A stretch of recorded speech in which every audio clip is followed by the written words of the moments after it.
नमस्कार, मैं अर्जुन दीक्षित और आप देख रहे हैं द पब्लिक टाइम्स, जहां राजनीति बोलती है पर सच के साथ।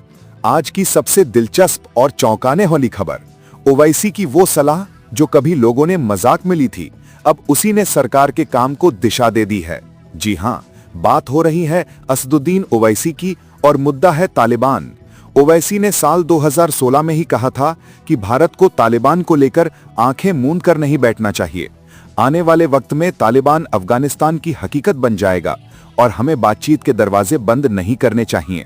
तब इस बयान को बहुत लोगों ने राजनीतिक स्टंट कहा था, पर आज हालात वही साबित कर रहे हैं जिनकी ओर ओवैसी इशारा कर रहे थे।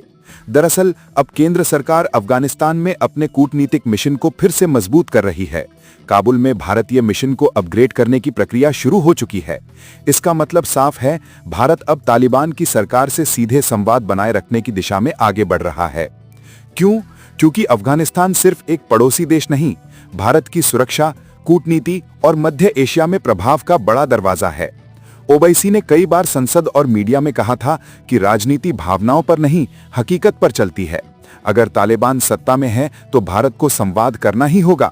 आज वही बात धीरे धीरे सरकार की रणनीति बनती दिख रही है। कूटनीतिक हलकों में माना जा रहा है कि ये कदम भारत की रीजनल पॉलिसी को और मजबूती देगा। एक तरफ पाकिस्तान को संतुलित करने के लिए तो दूसरी तरफ चीन के बढ़ते दखल को रोकने के लिए। लेकिन सवाल ये भी है कि क्या भारत तालिबान जैसे कट्टरपंथी शासन से रिश्ता बनाकर सही दिशा में जा रहा है?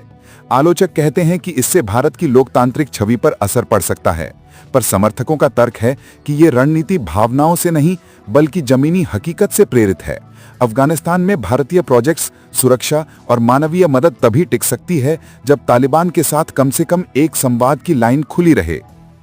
अब जरा सोचिए, वो ओवैसी जिन्हें अक्सर विरोध की राजनीति करने वाला कहा जाता था, आज उन्हीं की बात पर सरकार की नीति टिकी नजर आ रही है।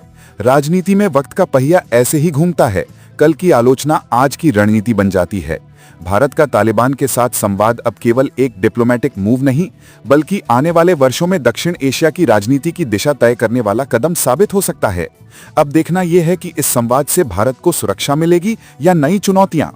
मैं अर्जुन दीक्षित और आप देख रहे थे द पब्लिक टाइम्स, जहां राजनीति बोलती है पर सच के साथ। मिलते हैं अगली बड़ी खबर में, तब तक देखते रहिए द पब्लिक टाइम्स, क्योंकि यहां खबरें सिर्फ दिखाई नहीं जाती, समझाई जाती हैं।